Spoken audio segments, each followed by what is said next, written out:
Ladies and gentlemen, you are tuned into the Status Network, the live TV channel. This is the Conversation Corner with your host, the author Andrew Snorton. And as we do every second and fourth Wednesday, about 7 p.m. Eastern Standard Time, we have a great conversation with some great guests across entertainment, business, community, and more. And tonight we've got three awesome guests. So before we get into our first guest, we're going to take care of a quick station announcement, as well as ways for you to stay connected with me, the host.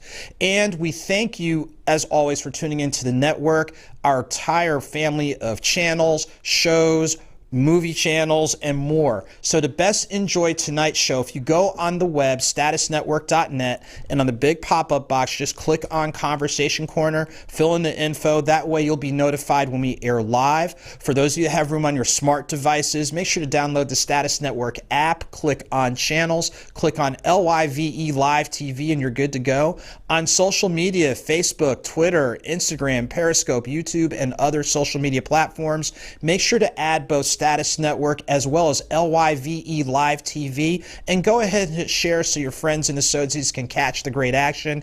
And for those of you that have Roku and Amazon Fire Stick, make sure to tune in on Status Network. And those are some of the best ways you can keep in contact. So let's go ahead and do real quick announcements before we go into our first guest. And you might have an interest on being on the other side of the microphone. If so, connect with us today. We are actively looking for content, whether it's shows like this great show right here, podcasts, and more. So make sure to connect with us today, Status Network. Take advantage of the platforms, training, and more to help amplify your narrative.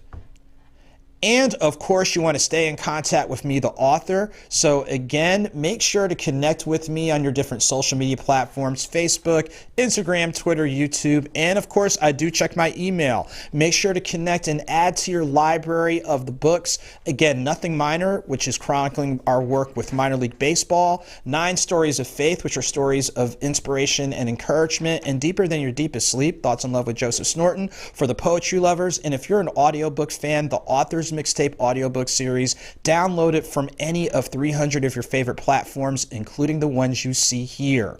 And without further delay, I am so excited for our very first guest tonight.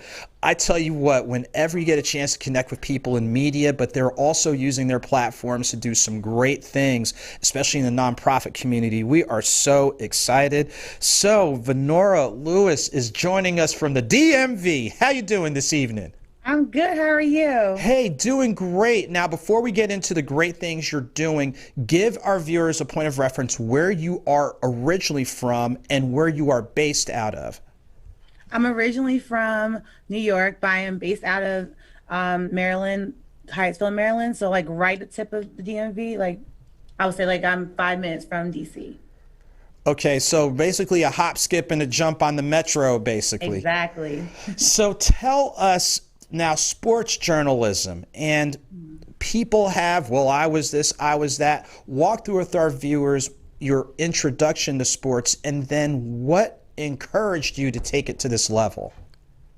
So I actually started as an athlete. I ran track and I was a cheerleader for 15 years. And I played hockey, I played field hockey, I played soccer. But when it came to the next level, I had a really bad injury. I tore my ACL and damaged my neck in an accident, a cheer accident. So that was pretty much the sports side of it was done. But I still was very passionate about sports. I knew that sports was where I was supposed to be. So that's when I started taking the other routes, learning I could become a sports attorney, I could become a sports agent and stuff like that, or become a sports writer and journalist. That's how I got to this side of the sports world. Now, of those moving parts within sports, what was it about the journalism side that really drew you? Because like you said, you were looking at the agency end, you're looking at other parts, but what was it about, I'll say, the storytelling side that really hooked you, for lack of a better term? I'll say because a lot of athletes have similar stories that I had. They just had a regular life, they loved the sport, or went through like some crazy tragic situation. Either they were injured or they lost somebody close to them or been part of some stuff they shouldn't have been a part of. So all of us have a story, and I started to fall in love with that. I started this whole feeling started to come up when I was watching like Path to the Draft, like on ESPN and stuff like that. that made me want to know their backstories besides just, okay, you play for the NFL, okay, you play for the NBA or the WNBA. I want to know what got you here. So that's why I started getting really into journalism. Awesome, awesome. And like you made a good point, because we know through the lens of journalism, there are so many great stories and great narratives. And even though some of the narratives thematically are similar, there's something unique about each and every story. So now that you know that capturing those stories and narratives is part of what your push is, walk through with our viewers some of the sports that you actually cover. Oh, sure. Well, I started out covering the AAF, which is the Alliance of American Football. That was back in 2018. The league unfortunately folded, so I didn't get to cover that long. But I got my first writing job. I got to go do my first press stuff. Then I started covering the XFL, which I don't know if you know, that it first came out in the 90s, but they came back in 2020. So I got to actually go to the games. I got to do the press. I got to be in the press box and actually interview players. I covered the KBO, which is the Korean Baseball Association. I'm sorry, organization. I covered the TBT, which is Chris Paul's own basketball tournament he put together during the coronavirus outbreak while we're all locked in. So I covered that. I covered the WNBA, the NBA, and the NFL. Wow. So in other words, you've kind of seen a little bit of everything, for lack of a better term. Walk through with our viewers, because we have been fortunate to have other sports media entities. Probably some of you are familiar with Chicks Into Sports, who's based down here in Atlanta. And we've had veteran broadcaster Sam Crenshaw, who's based in Atlanta. Walk through with our viewers the preparation, because some people are like, oh, all you got to do is show up and do your thing. But there's a little bit more to it. So walk through, for lack of a better term, the attention to detail that you're paying, so in order for you to capture as rich of a narrative as possible. So I take time to really dive into that player. If I'm going to talk to a player, I want to know about them. I want to make sure I sound intelligent, I sound like I care about them, and be able to actually have a conversation that can go past like a few sentences. I want to be able to like talk to them and make them feel comfortable. So I think what I would tell people that also are interested in this industry to really do your research and learn your players, learn their agents, learn their coaches, because some players you just can't talk to, and you only learn that by doing that research. So taking time to dive into that person's life, even if it's through their social media, you get to say, oh, okay, their mother's birthday was yesterday, say happy birthday to their mom, like stuff like that that'll make them feel more comfortable and to talk to you. I would say that. And you make a good point about making people feel comfortable. And when you do that, and I'm sure you can speak to this, there's more of a story that you're able to get, and then there's information that you weren't expecting to get. What would you say was one of your more eye-opening interviews when you look at all the different sports that you've covered? I can say my most eye-opening interview was with Shaquilla Hill. She's a young woman that wants to be in the WNBA. She actually played overseas in Serbia. She was talking to me about how it's very hard for HBCU students, especially females, to get into WNBA, and I didn't know that. So I learned that through that interview, and that was eye-opening to me. I was like, that shouldn't be that way. Especially all the advocacy that's been going on with the WNBA. It should be like a bridge system or something. I'll give them a shot. So getting that like from her, because she just opened up and said it on the mic. She was fine with. She's like, I'm fine with sharing it because I came from Grambling. I've been trying to get to WNBA. I miss quadruple double. That's like unheard of. Not even a lot of the NBA players can do that. So it was just like for her to not be able to get that chance to shine was really weird. But I felt really honored that she felt comfortable to talk to me about that on my show.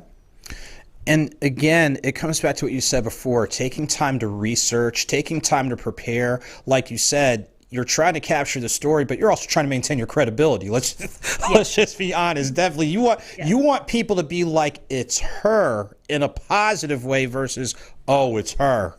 Yes, So, definitely. yeah. So another thing while we're on this, and we know during the now normal, it's been a little bit different in regards to the coverage.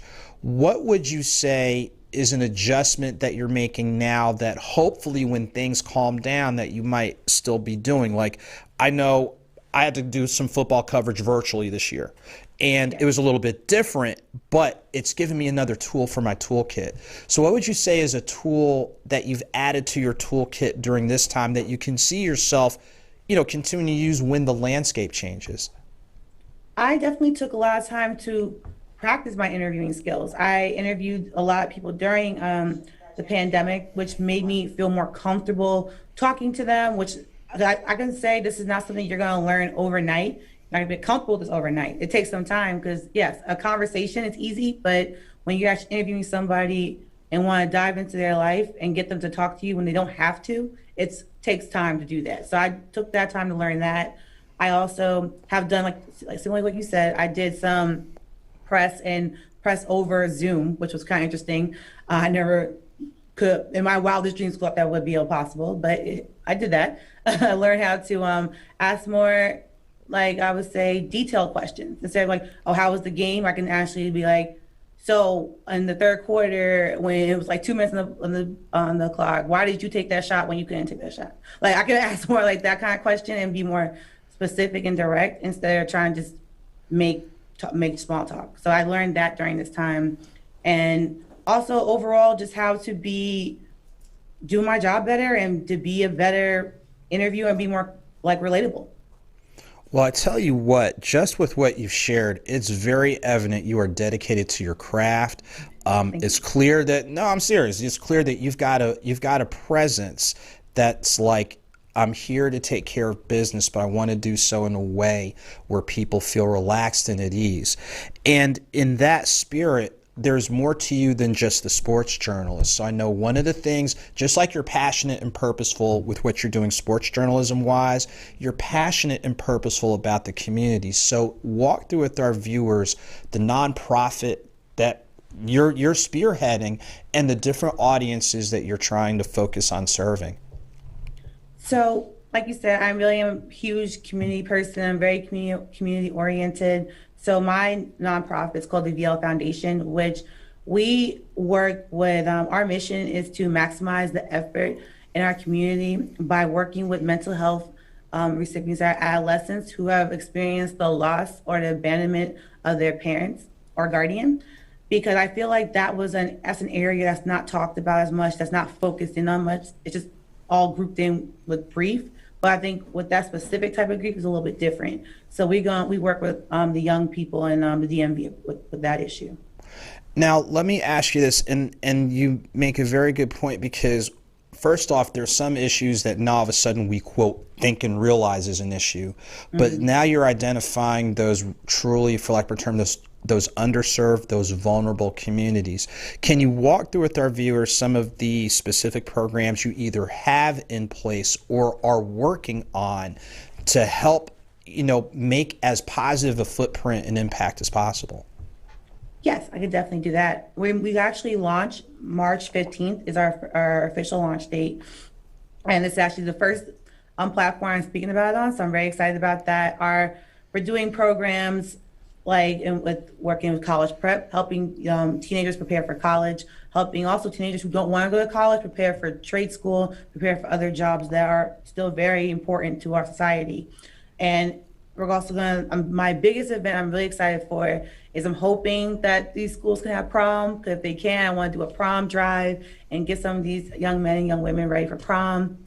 But my next event coming up, our first event, is going to be a food drive, because I've been doing research and seeing that the food banks in the DMV area we're almost running out because of COVID. So I definitely want to get that started and definitely put more food back in there so that more people can get food and be able to take care of their families. Because a lot of these kids, I've been realizing and researching, they are also the breadwinners of their house. So being able to provide even in that way would help them, and also definitely bring them to this foundation and want to be a part of it.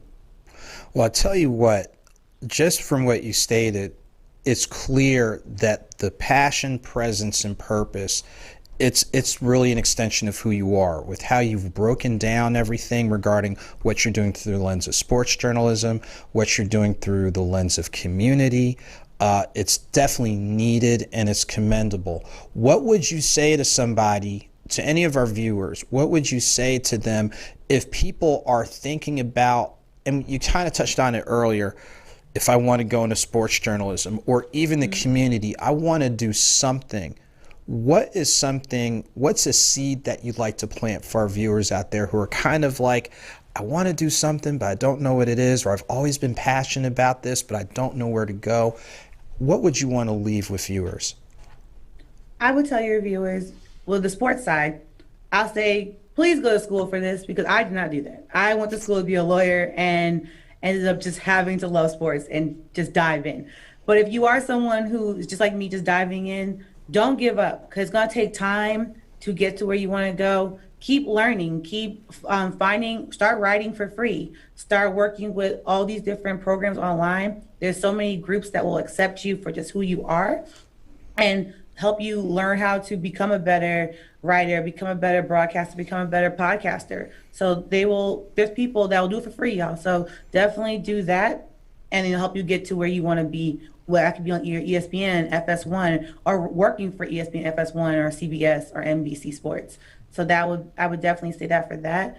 For the community service side, I've been doing community service since I was a little kid. So I would tell them to just go out there and find things you like to do. If you like to clean up the community, like research groups that are doing that. I know right now it's difficult because of COVID, but there are still like food pantries that still need people to help sort things. There's still soup kitchens that would love for you to serve. There's still Salvation Army. They're a little bit distant, but they will still accept your goods or accept you helping out. So reach out that way if you want to start your own foundation or your own project.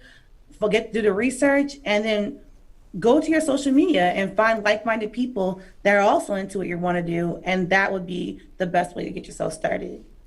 Well, I'll tell you what, Vonora, you have definitely shared some gems with us here in the studio, people who are viewing things along those lines. Could you let our viewers know what are the best ways for them to stay connected, engaged, informed with what you're doing through the lens of sports journalism and your nonprofit? Yes, you guys can definitely find me on social media. I use all social media, pretty much Instagram, Twitter, Snapchat, Facebook, LinkedIn, you name it, Clubhouse. You can find me at Nora, Nora _ Natish, Natish. And on Facebook, my name is Vonora Lewis. You can find me on there. And my foundations pages are the VL Foundation. That's on Twitter, Instagram, and Facebook. Well, I tell you what, with all the moving parts that you have, and I'm sure there's a few that you're keeping in your hip pocket, for lack of a better term, I for one, appreciate you taking and making the time. Like you said, Clubhouse has been pretty productive. That's how we connected. I'll just say that, but number one, thank you for taking and making the time. Number two, thank you for sharing your story of impact, because we never know who's watching, but what seeds we're planting. Continue to plant those seeds, family, and best wishes and continued success. And please keep us informed of the work that you're doing.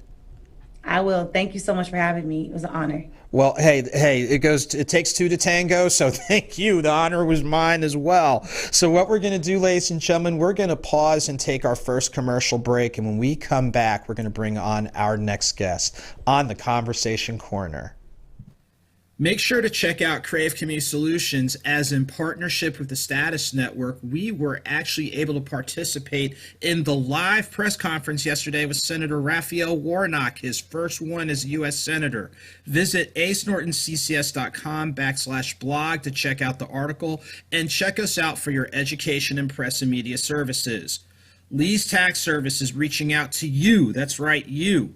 If you need help with getting your taxes done in a highly professional manner, essential worker, self-employed, unemployed, reach out to Lee's Tax Service today. And they have a couple of things in place to help you get your taxes done on time. Author Nicole Sherrill is releasing Amplification, This is the new EP that will be available on the platforms that you see here, tackling issues related to Black Lives Matter, the community, and more. So make sure to check out the upcoming release and get amplified. All About the Authors is the Authors Roundtable series hosted every second and fourth Sunday at 3 p.m. Eastern Standard Time. Join host celebrity source Tyressa Ty and the author Andrew Snorton as Elizabeth Colin and Dante Muse are our guest authors. So check out the info that you see here. This weekend, while you were in quarantine, this is a creative virtual play taking place by Cockeyed Optimist Productions, and you can actually interact with the cast while the play is going on. So check out the info, watch on Zoom, and enjoy this weekend. And for baseball fans, check out the Jacksonville Diamond Classic, the Jax Diamond Classic between Edward Waters College and Savannah State University, March 22nd at 121 Financial Ballpark. College fairs, virtual job fairs, and more. So make sure to support this great event. And ladies and gentlemen, we are back on the Conversation Corner, and we just had a great first guest, and now we're getting ready to bring on our second guest. I was very fortunate to be interviewed on their show back in November, and since it took me till February, that means they've been doing a lot of work. So shouts to the creative team behind the Tell Me Mo podcast. We've got Ms. CeCe on one side and Big Boss on the other. Good to see you both. Hi, you, sir. Yes, indeed. It's truly a pleasure to be with you. Thank you so much for having us. Well, it is a pleasure to see you both again. And I'll start with you, CeCe. Could you give our viewers a point of reference where you are originally from, where you're based out of, and before you got into the series that you're doing, give a little bit, I'll say, of your media and journalism background. Oh, wow. Okay. Well, originally from the Dallas-Fort Worth area, okay, in Texas, of course. The podcast is basically currently based out of Houston, Texas. My journalism and broadcasting background basically goes way back. I've got over 30 years plus. I hate to say that, but 30 years plus in the broadcast industry. I've had spent a lot of time serving in the industry. Several positions from radio personality to music director to general manager and a lot of in between. But bringing us back to the current moment of Tell Me More podcast, actually it was a collaboration between my nephew and I, Big Boss. And I had just stopped actually producing my own show, my very first own show for radio, which was Jazzy Vibes with Soul. And I just kind of wanted to take a break from it just a little bit from the broadcast industry. However, my nephew, being the creative person that he is, he was like, no, Aunt, you might want to just kind of adventure a little bit off into something completely a little different from broadcasting. And so he introduced the podcasting to me. And I told him, because he knows I'm a prayer, I said, okay, this sounds great, but let me, consult the great I am and see where he leads me in reference to this. And during the pandemic last year, well, we're still in the pandemic, but last year when the pandemic first started, it just gave me a little bit more time to really seriously think about this adventure, this new journey with podcasting with my nephew. And so I decided to jump right on in there, and go ahead and give it a try. And so he and I think we started it, if I'm not mistaken, it was in June. Is that right, Big Boss? Yes, ma'am. Yes, ma'am. Okay, June of last year. And we have been just moving full steam ahead ever since. So that experience in broadcasting kind of went over to podcasting. And it's just been a journey, a really exciting journey that I have been enjoying tremendously with my nephew for sure.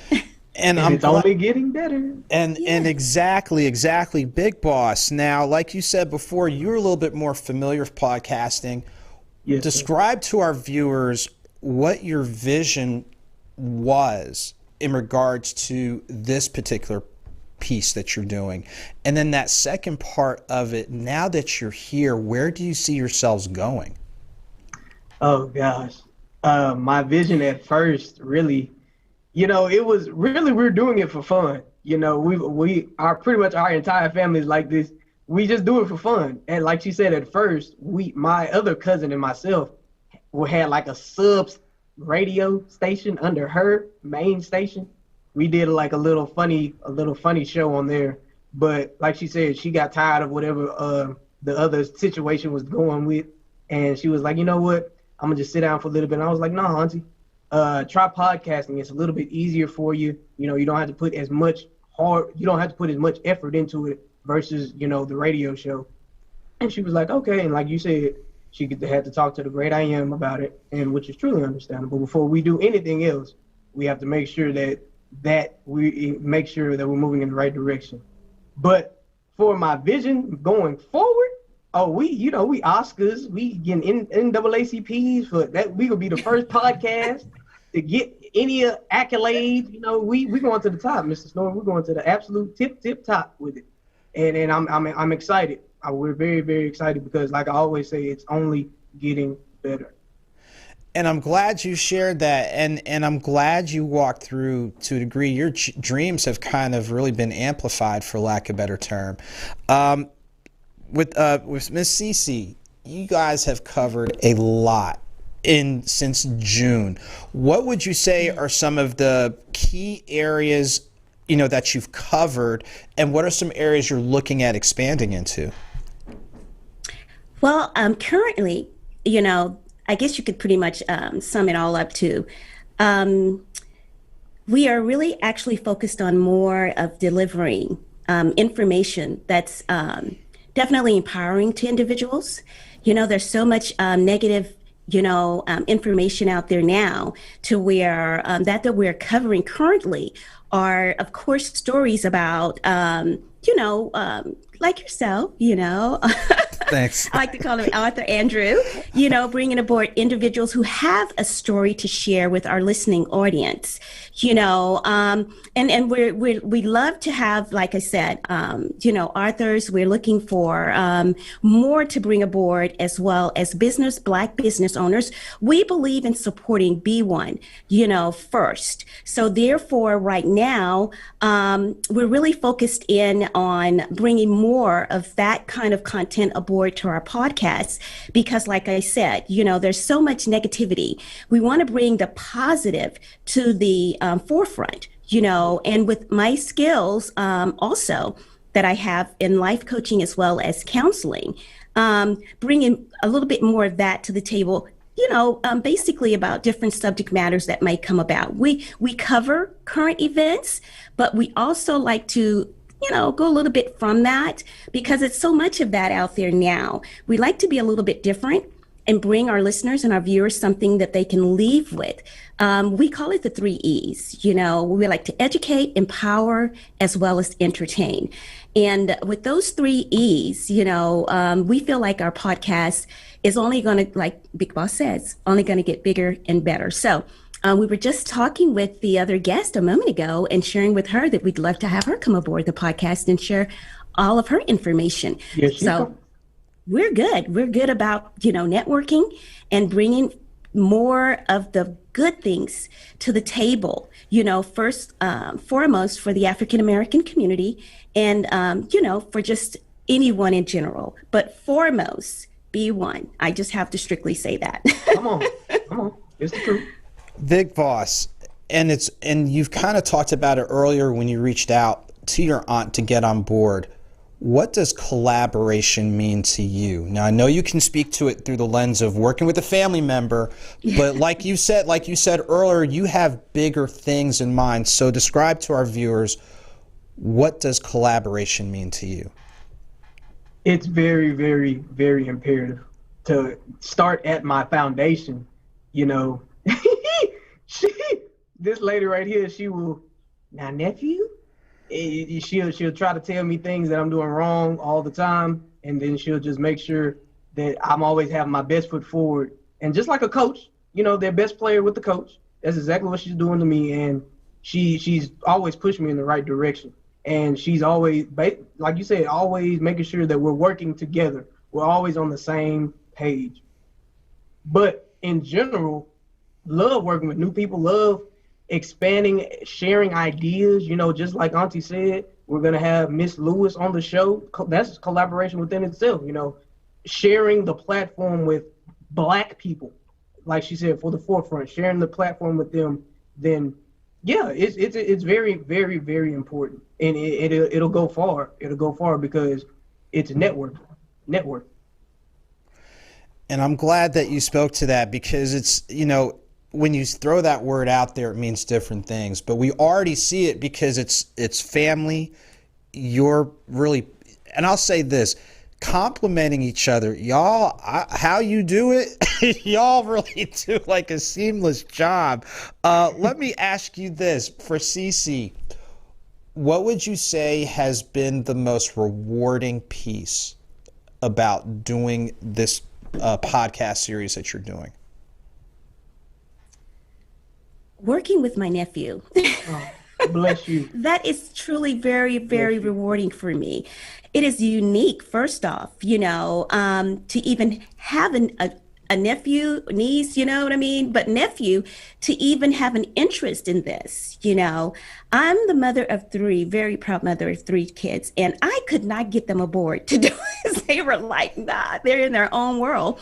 But to have my nephew, come aboard and say, Auntie, let's do this together and, make it different, make it unique. I believe currently, if I'm not mistaken, we might be the only niece and nephew duo that has a podcast out there, on the airwaves currently, so we hope that there's more. But once again, the most rewarding part is to be able to work with a family member as close as my nephew. This is my brother's son. So how much closer can you get? You know what I mean? And so that is truly very, very rewarding for me, along with, hearing from our listeners as well as viewers. I had a lot of listeners who were loyal viewers and loyal listeners, my audience from the radio show, who just kind of followed me right over to the podcast, and they're watching. Thank you guys so much. I can't get enough of being so grateful for you guys doing so, but they play a major role, in the success of this podcast. So I would have to include them as well as being truly a rewarding part of this, part of the podcast. So yeah, that's, I hope I answered it. you definitely have, you have your toolkit and toolbox, because what you just did right there, you had the nail, you had the hammer, and as fluidly and as powerfully as possible, you nailed it basically. Big Boss, question for you. All of us learn as we go. All of us learn a lesson. All of us gain wisdom and insight. For our viewers, of the many things that you've learned, and all of us are still learning as we do what we're doing, what would you say is, how there's always that one takeaway that kind of bubbles up to the top that always sticks with you? What's that one thing that you'd say always sticks with you that you want to share with our viewers? Discipline, along with keeping God and his baby boy first, of course, but discipline. It's very, very, very hard to do whatever it is that you want to do, and there's maybe other things on your mind. Maybe you have other things to do. Say if you're a mother, say if you have a hobby that you think that may be your purpose, but you have to get to the bag, you have to get to the money, you got to have a job, you got to support the family, you got to support yourself. But takes hard work and discipline to get back to, okay, this is what I really want to do. If this was a calling placed upon me, I have to have the proper discipline to be able to put work and effort into that as well. So there are many times, you can ask my aunt, there are many times she calls me and we'll sit on the phone for 30 minutes and she'll basically tell me about myself, nephew, I understand that you're a young man, you got stuff going on, but you told me that God said that you want to be doing this. So you're not going to slack. You go eat, live, and breathe being an actor. That's what I want to do. You're gonna do this, and you're not gonna slack up. You're gonna put in homework. You go do your homework. I'm gonna give you lessons, and you go pass this with straight A's. We go make sure that you are disciplined so that you can go exactly where you want to go. So discipline. That's real powerful, and I think that even for those of us in here, I know we're kind of all bobbing our heads right here. It's like we've heard that talk before, and it's good that that conversation is still going. So yes, speaking of the conversation, who do you have coming up on your upcoming shows? Mr. Story. Oh, okay. Go ahead. Yeah, go ahead. Go ahead, CeCe. No, go right on. Nephew, you got it. No, You're ladies good. first. After you, man. Take care of it. Auntie's giving it to you. Okay. Okay. Well, first off, we're going to have Miss Lewis on there.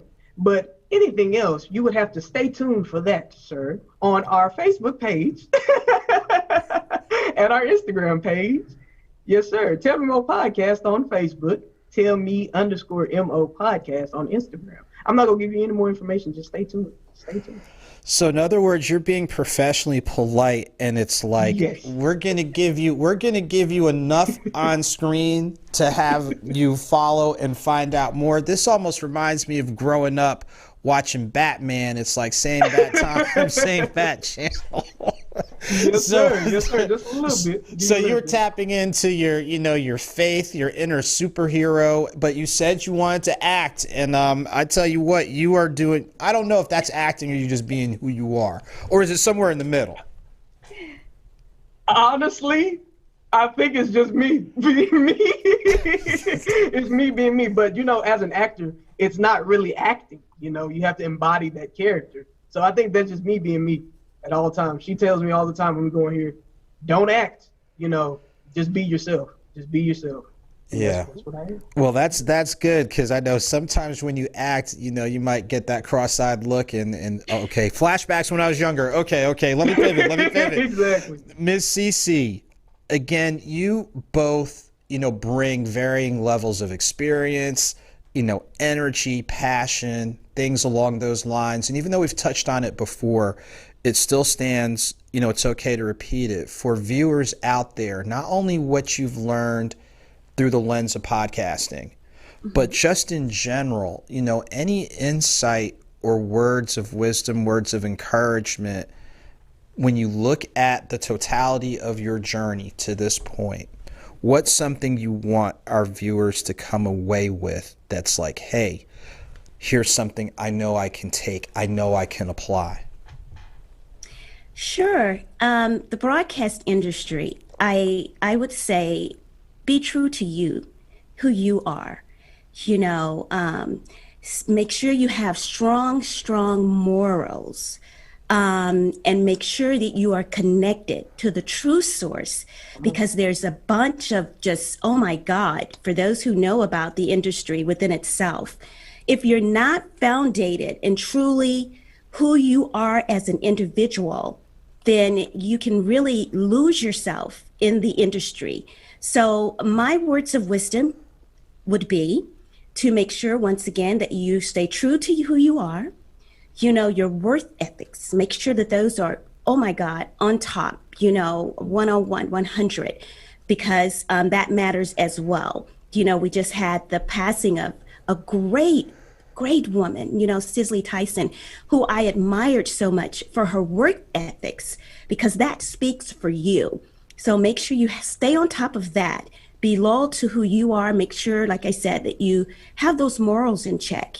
And most of all, out of all of it, make sure you're surrounded by people who truly do have your best interest at heart, a strong support system, because that's what I had, through all of my broadcasting, years in the industry, was a very strong support system for my family, and that made a world of a difference, because when you think you're going left, that strong system will come in and say, no, think, take that right turn and keep you on track. So those would pretty much be my words of wisdom to anyone who's getting ready to get involved into the entertainment arena, the broadcast industry, because they kind of cross over.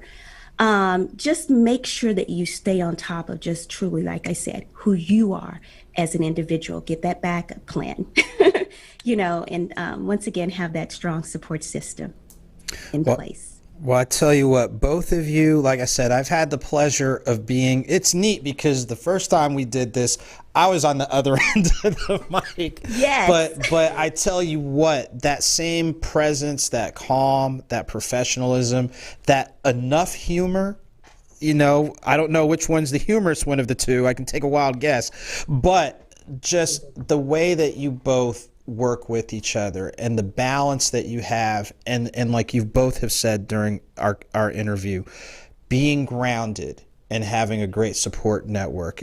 Some people refer to it as their team, their unit, their village, but I'm so glad that you said those things because, like you said, they are universal. So before we get ready to wind down and go to our commercial break, could you please again let our viewers know the name of the podcast, the best ways to stay connected and engaged and supportive? I think I got it. Okay, so on Facebook, Tell Me Mo, so TELLMEMOPODCAST on Facebook. On Instagram, Tell Me_MO podcast. And you can listen to us on Spotify, Pandora, Apple Podcasts, SoundCloud, iHeartRadio, Amazon Music. Yes. Mm-hmm. And they can also email us. Please feel free to do so. And that would be ttmmpodcasts@gmail.com. Once again, that's ttmmpodcast@gmail.com. Well, I tell you what, it has been a pleasure once again. Look forward to keeping you on the radar. And again, for our viewers out there, of course, I want you to support the show, but this is why I want you to support the show, because it's getting you connected and engaged with some great people doing some really great things. So continued well wishes, encouragement, blessings, all those good things in a bag of chips, a pitcher of Kool-Aid, all that type of stuff. Red and purple, favorite colors, red and purple. Yes, sir. So what we're going to do, ladies and gentlemen, we're going to take a quick commercial break, but again, we want to thank our guests. So we're going to take our commercial break at this time, and we come back. We've got some great in-studio guests who have a really powerful piece that you definitely want to catch. This is the Conversation Corner on the Status Network. Calling all filmmakers. Status Films is looking for you. That's right, we're looking for you. This is a place where independents grow, so make sure to check us out at the information provided, whether you've done short film, long film, documentary, and other related film projects. Get your project the exposure it deserves. Make sure to mark your calendars for the last weekend of March, as Frisco, Texas is the site in the Dallas Metroplex for the State Fair Diamond Classic. Not only is it baseball HBCU style, but get great information on scholarships, jobs, networking, and more. So make sure to check them out. Don't forget to get your merch from the author, Andrew Snorton. You may get bracelets, mugs, and you can get these individually, or if you'd like to pair them with a book or two, make sure to order at the information provided, and don't forget to connect with me at the info provided. It's about living free. Your hat is your crown. Men's and women's custom fedoras with a spiritual base.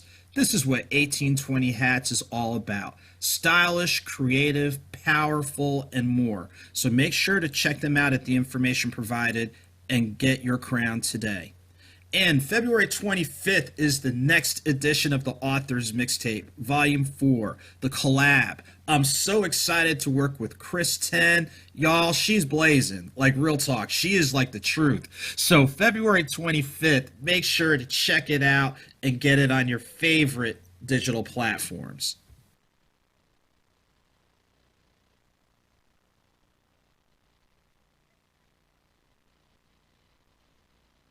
Okay, good evening once again, ladies and gentlemen. I tell you what, energy has definitely been in the building. We've had two great guests virtually, but now we're taking it back to the old school, and we are live and in studio, and great people doing great things. So I tell you what, this past summer, I had the pleasure of serving as an extra on, I tell you what, this film right here. It is going to be an eye-opener and then some. So I'm so excited to have some of the cast and crew from the movie Mommas. We have right here Ms. Robin Antoinette sitting over here. And for our split screen that we're getting ready to get situated, which I think we do, we've got not only Taurean, let me make sure I'm pronouncing it correct. Is it Taurean? Taurean. Okay, we're going to start that again. Taurean. Cavins-Flores and Cavins-Flores. I'm telling you what, I'm like 0 for 3. I'm gonna do the smart thing. I'm gonna let the experts go ahead and introduce on that end. And I know we've got Anthony Page, who producer everything. So how's everybody doing this evening? Okay, I'm going to start with the gentleman whose name clearly I'm having difficulties with, so I am publicly apologizing, ladies and gentlemen. Look, you have to acknowledge your successes as well as those times that you misfire. So this is my public acknowledgement. Give us a little bit of your background regarding where you're based out of and what was your draw into acting? So I'm originally from Colorado. I did 7 years in LA, and yeah, I realize I said that like a prison sentence. I did, right. I did my time. Yeah, I've been in Atlanta here for about a year and a half, and so my draw into acting. My parents divorced when I was very young, and so movies and pretending and things like that. That was my escape and my coping mechanism. And so, you know, what pushes me to act, you know, every day is just I want to give that same escape to anybody else who needs it out there. So yeah, that's why I That is really powerful because some people are like, oh, I want to emulate what I saw on television, what have you. But for you, it was definitely that release or that escape. And pivoting to Robin, same question. Acting, what was your draw into acting? So basically what got me into acting, I'm a really animated person. That's not it. No, I actually I was drawn in by the impact that you could have on people. So the platform itself is what got me into acting, you know, because I've always wanted to help people. And I see how much influence, you know, actors have on people and movies have on people. You know, it can really change a lot of things. So that's why I got into it. And again, and I always like asking that question because everybody's motivation is different. Mm-hmm. Some it's like it was just something to do. Some it's like I see the impact. Mm-hmm. For others, it's like, look, that was my solace. I mean, seriously. So I'm glad that people share that. So there's no one pathway that we want to express that. There's no one way to get into it. And now we've got Mr. Page, who's done a little bit of all of it from acting, directing, producing. Walk through with us in regards to, you know, your journey, not only your two things, not only your draw, but how did you identify within the larger piece of like what you do creatively, how you decided to move into the areas that you're moving into? Well, I've always wanted to do it. Ever since I was 5, there was this TV show that would come on called 3, 2, 1 Contact. And I was like, Mom, and it used to come on Channel 6 where I was in Augusta, Georgia. I was like, Mom, I want to be on that TV show because I thought they did it right there in the studio, you know, downtown Augusta. But she said, oh no, they do that show in Los Angeles. And you know, and my dream kind of was put on hold for many, many years. But when I got out of the military at 23 and I moved to Atlanta, I was running with a group of friends, and one of them happened to be an actor, and she went on an audition. And she said, you should audition. I'm like, But I ended up auditioning, and it changed my life. And I think it reinvigorated that spirit, that creativity that I had when I was 5 years old. So I had something in me that was dormant really for about 18 years. Because, you know, where I was down in Augusta, Georgia, there was no immediate way to get plugged in. if you had that kind of creative talent. It was a very industrial town at that time. So we didn't have a lot of arts programming. My school didn't have like a theater program or anything like that. So, and over the years, in Atlanta in the 90s, there wasn't a lot of film work. There were very limited theater works for someone starting out. So necessity became the mother of invention. I learned how to do it myself to create opportunities for myself. So I was like, okay, let me write something. Well, I gotta learn how to direct it. I gotta do the marketing. You gotta do, and before I knew it, I knew how to do everything from concept to completion, but it's taken a long time to get to that point. So, but I found my sweet spots. I'm a director, producer, and writer. Those kind of bundled together would probably be my top areas. Okay, awesome. And again, you just kind of, it's almost like the proverbial, you started just putting your toes in the pool and then you just started to go ahead and swim. So I'm going to, hopefully I get this right. Mr. Flores, with this project, Mommas, what would you say piqued your interest to be like, hey, this is something I really need to invest in? The peak of interest happened when I booked the role on a day and a half notice.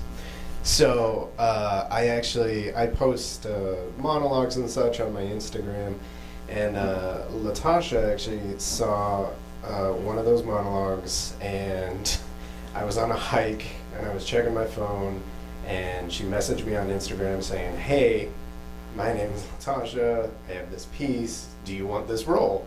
And I was like, oh my goodness. I was like, so in my head, I'm like, let me check out your page and some of your work, and then I saw the page, saw her work, and I was like, yeah, definitely, let's do this. And I had to learn 12 pages in a day and a half. And so what initially drew me to it was the challenge of doing that, of getting off book in a day and a half with 12 pages. And so that was the initial draw. And like I said, day and a half, so I didn't really know what this project was until I got on set a day and a half later. And I was blown away.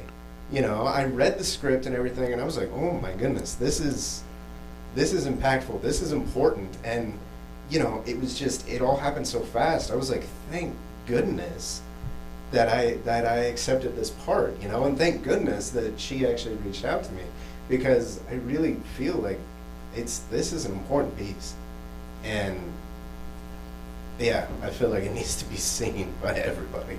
So yeah. Important is an understatement just from the one day that I was there. And Robin, I'm going to pivot to you, because everybody plays an important role, but you play a key role in this film. So just walk through with our viewers the role that you play, and really, I'll say for lack of a term, the responsibility that you feel in, quote, getting this right. Well, I played the role of Jill. She is one of the mothers, and she's actually the mother that is suffering from severe PTSD. So she's all in her head. She never left that moment when she lost her son. So constantly she's going back through that. I feel like it's really important to tell these, stories accurately, because this is what we're dealing with right now. In our social climate, this is something that we need to see, especially from this perspective, because we haven't seen it, we haven't heard it from a mom's perspective yet. And so I think this is going to be very powerful. And pivoting back to Anthony to help fill in a couple of the pieces, walk through with our viewers the story or the narrative regarding the movie. Well, you have 4 mothers and whose sons had interactions with the police and ended up being killed. Well, the legal system didn't provide the kind of justice that the mothers wanted, so the 4 mothers decided to take matters into their own hands. And that's where Mr. Cavins-Flores' character comes in. He's the district attorney, and of course you said Robin was one of the mothers, so they make a visit to his home. And I won't give any away of the jewel, no spoiler alerts, but I'll leave it to the audience to see what happens after that. But it is raw, it is unapologetic, it is very real, very grounded. And the 4 of them had brilliant performances. The 4 females had brilliant performances, and they pivoted off of Mr. Flores like it was insane. And I was blown away because, again, we know we had issue casting the right person for that role, and he got that in a day and a half and came through and he fit right into that mix as if he had been, developing this character for weeks. It's just a gifted actor here. So, and he fit right into that dynamic very well. So it's a really powerful film. It's going to be about 35-minute running time. Leslie Black is the executive producer and the writer, and also one of the lead actors. And then we have Latasha, which we mentioned, is the director. The film is currently being edited, and we're probably close to a good director's cut right now. So we'll be releasing it and having some information about that in the next couple of weeks. Okay. Mr. Flores, question for you.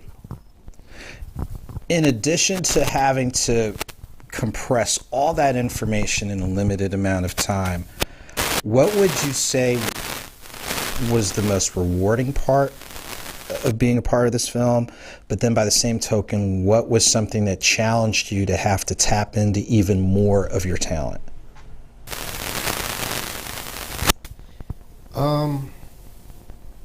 I'd say, so I guess honestly the biggest challenge was getting off book in that day and a half. It's a technical logistic thing, but there was a big challenge. But the rewards came right from the beginning. They did, before I even got on set, because I've said this many times before. There are some things you read and you just get as an actor, some things you don't exactly get, and you have to work and you have to dig, and eventually it works out. But there are some things that you just get, and I got this, and the reward was just. It's been a while since I've worked with an ensemble cast like this. It's usually, 2 people, something like that, something small, but I was working with, 5 other people, right. Including the police officer. And that was so rewarding. And the fact that there were a lot of points in my part that I could relate to my mother, so as being, you could say, like the villain in this, I could still relate to the heroes in it, Right. on the fact that they were mothers. It was written really well to where I had something to, really take to heart and really play with. And then, the talented actors themselves. It was fun. Yeah. It was fun. Yeah. Wow. And that's really powerful. And then pivoting to Robin, and we've always heard art is an imitation of life. And the topics that were covered were really, really hit home. What would you say was the biggest takeaway that you have when you look at everything that went into this project? What is the biggest takeaway that you have that you really want to articulate to our viewers? Ooh, that's a tough one. The biggest takeaway? I would have to say just being able to tell this type of story, because this is, why I started. This is exactly why I started, was to tell these types of stories and to be, on platforms like this one to, speak to people, and it has such a positive impact on people. And that project, like Taurean was saying, oh man, it was one of those that it didn't just hit home. Jill made me work so hard. Her having such a horrible issue, and this is an issue that we don't really tackle in our community, So they didn't just need therapy. This was like and like you said, art imitates life. So I needed some help for a few weeks, you know. So I think the biggest takeaway is just the fact that I had the experience, you know, just being able to work with such incredible people. You know, everybody had such a big heart. The chemistry was incredible. I've never experienced that type of chemistry on set, and so it was just a really beautiful piece. And so I thank Leslie for that, Tasha, you know, Anthony Page and the cast. You know, I think, yeah, that's my biggest takeaway. Wow. And I tell you what, just sitting here and listening to everybody from your journeys into acting, you know, your why, and especially when it comes together for this project, I tell you what, it's definitely hitting home, and it's a powerful piece. What we're going to do is, in just a couple of moments, we're actually going to show the trailer so people can get a little bit of a snapshot of the film Mommas.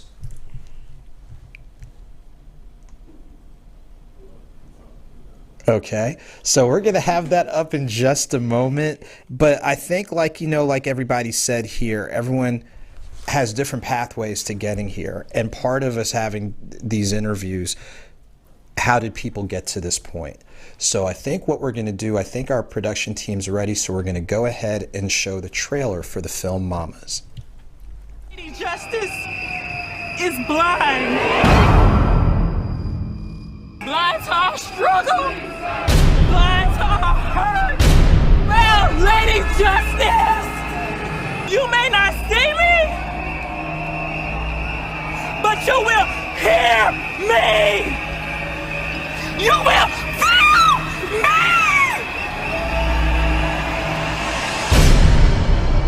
I don't know about this, okay? You almost just got arrested. Maybe we should just, you know, go home and then we just... What? What home, Jamie? Last time I checked, none of us had homes to go home to. Our homes have been ruined. Our children are dead. So are you in? Yeah.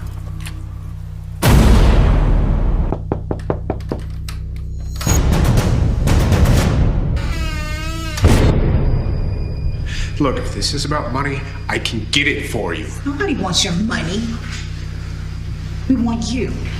All of our sons were killed by officers in the 15th precinct, and your office refused to prosecute them. This is not how you get justice.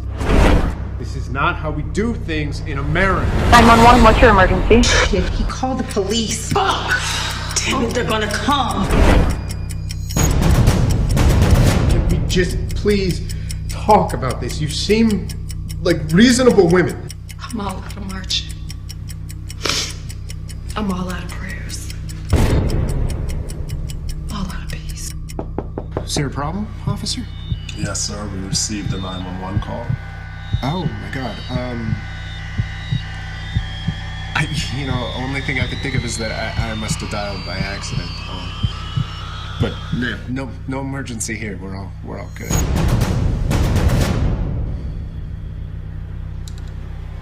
Anything else? That's it. Say his name! The suspect! The victim! I want to hear you say his fucking name! Vengeance is ours.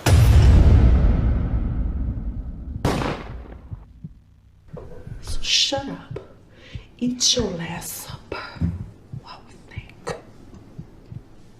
Larry, how are you liking the food?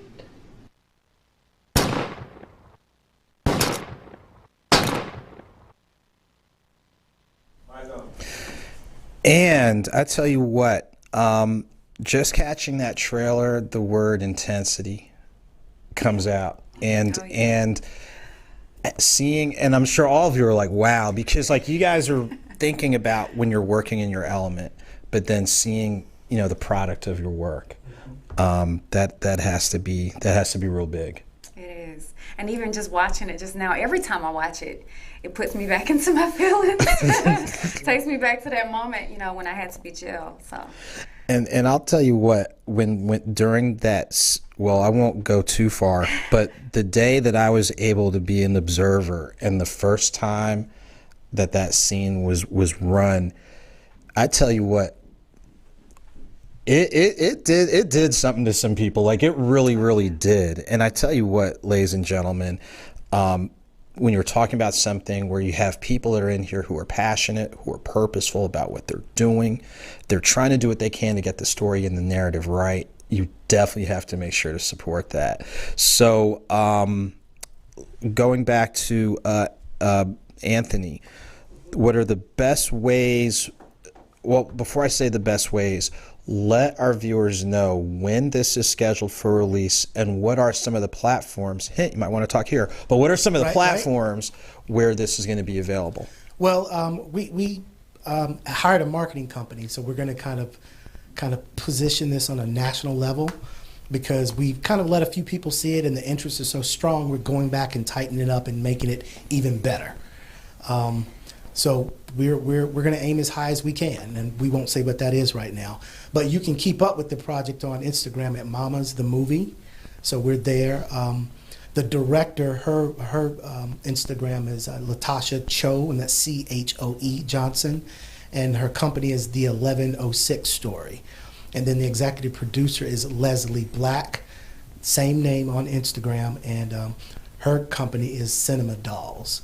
And I am, of course, Anthony R. Page on Instagram, and my company is Blue Bistro Creative. So if you plug into any one of those Instagram pages, and all of us have, parallel Twitter and Facebook pages, you'll be able to keep up with what we're doing. And we expect, like I said earlier, the director, she was texting me today. She's very excited about this current director's cut. So the film's pretty much done. I'm certain, because it was looking good before, and she just wanted to go in and keep polishing it.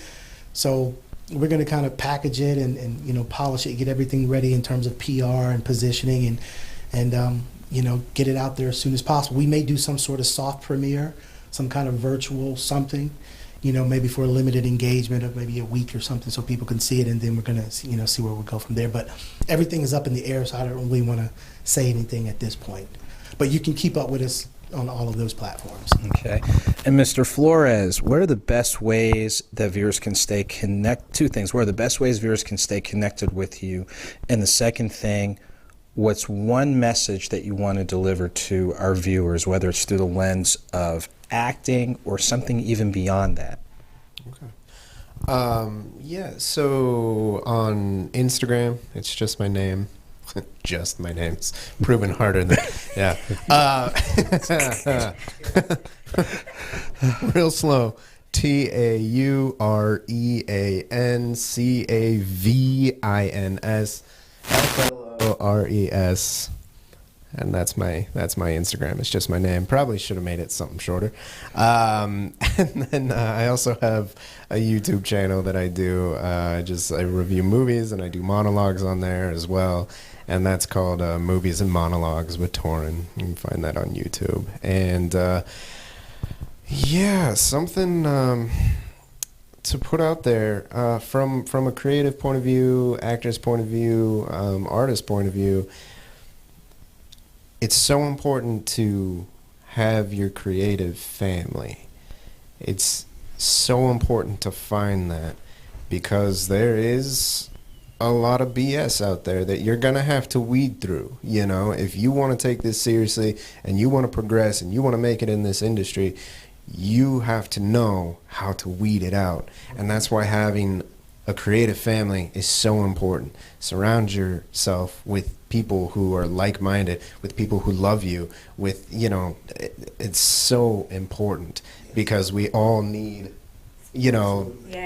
someone to lean on, and just in general, I guess, you remember my reason for acting at the beginning here, and I think that goes for anything that anybody does, from acting to playing a professional sport to being an accountant or whatever. Have a reason that goes above and beyond the almighty dollar. It's gotta go farther. It's gotta be bigger. It has to be bigger if you're gonna be completely fulfilled. It has to be bigger than money. for anything that you do, anything you want to do. So yeah, I guess that's what I'll put out there. Yeah. Okay, powerful, powerful. Robin, everybody shared their takeaways.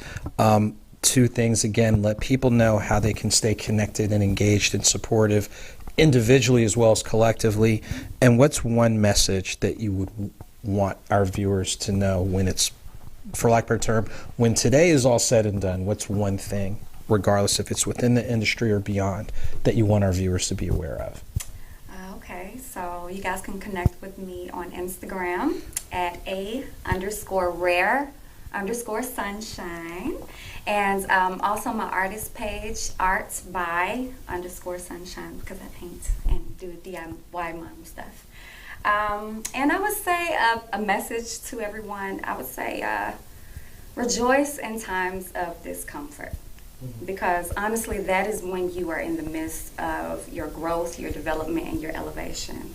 So just, be happy in those moments. Stay high, stay on good frequencies, stay away from, negative situations and, that negative thought loops, I should say. Well, I'll tell you what, definitely some nuggets, some takeaways. Oops. Like I said, I'm rolling here. I was doing so great, and then all of a sudden, I know I hit a couple. Just I don't know. It was the energy that was just too much, and look, it almost knocked me over. It is, but I definitely want to commend everybody. Not only for the cast and crew that are here, but the cast and crew that are out there. Commend all of you for being so passionate, so purposeful about the work that you do in general, but especially the work done on this project. So as we get ready to wind down, we've got one quick note that we want to throw up there right quick, if we can get that up. And it was just kind of interesting when I look back at this past weekend. 4 faces on here, 2 might be familiar, 2, they're like, who are these other people? But going from left to right, Tyrone Hill, for people who live in Metro Atlanta, as well as the Clemson University family. His birthday was actually this past Thursday. He is with us in spirit, but even people who are with us in spirit are still with us. For those of you who are familiar with the story of Ray McElrathbey in the film Safety that is on Disney, Tyrone Hill was actually one of his big mentors that helped him after he finished his time at Clemson. And if you catch that particular film, at the closing of the film, part of the reason for doing that film was in his memory. So we want to acknowledge the family, friends, and loved ones of Tyrone Hill. February 5th, while I was in the studio recording the new audiobook, it dawned on me that it was actually Trayvon Martin's birthday. So when we think about those issues dealing with law enforcement or people who think they're law enforcement, and the same thing with February 7th being Sandra Bland's birthday, and knowing how those 2 are with us in spirit. And I think about how this ties in with some of those themes that were talked about in the film. And then the last face that you saw was really for the Wake Forest University family, Miss Sharon Jones. I tell you what, I'll just go ahead and put it out there, anyone that went to a PWI, the adage of that praying grandmother. Well, it might not have been your grandmother, but many a staff person adopted many a student. So for nearly 25 years, so I had already graduated, but I got a chance to get connected with her for different university events, and many an alum from the late 90s up until last year, and even students that were there knew of the passion, power, and purpose. So I want to commend the university for their acknowledgement. I also believe there is a GoFundMe campaign to help support the family. So we want to remember these people. And in closing for tonight, first off, thank you, the viewers. Thank you to all the guests who are doing great things. Continue to build upon that. Thank you to my production team, and not laughing too hard when I was butchering this mic. But as a reminder, the next time that you'll catch us live will be February 24th. It will be the next edition of the Her Story series that we've done the end of December, end of January. Real quick, as we get ready to call it a night here, don't let this be the only time you connect with these great people doing great things across entertainment, business, community, and more. And don't let this be the only time that you connect with the show and the station and the network who's building on the great things we're doing. So, ladies and gentlemen, until next time, take good care, and we'll see you in 2 weeks. But if you want to do it, ladies, say that. Hey, here's what you want to do. Love me tonight, son. till the next time I see you. You know what? Last $2, not gonna lose. The last $2, not gonna lose. One dance to my best friend. You rather want some too long, so I can hear me some more. I said I wouldn't be over here if my man happened to me right. I never mind in this casino, 'cause he's been creeping out every night. This is the author, Andrew Snorton, the host of the Conversation Corner, airing every second and fourth Wednesday, 7 p.m. Eastern Standard Time on the Status Network, the live TV channel. We're so excited to have the Ear Candy Experience as our official music sponsor. So make sure to check out the show and make sure to check them out. And remember, let's have a conversation.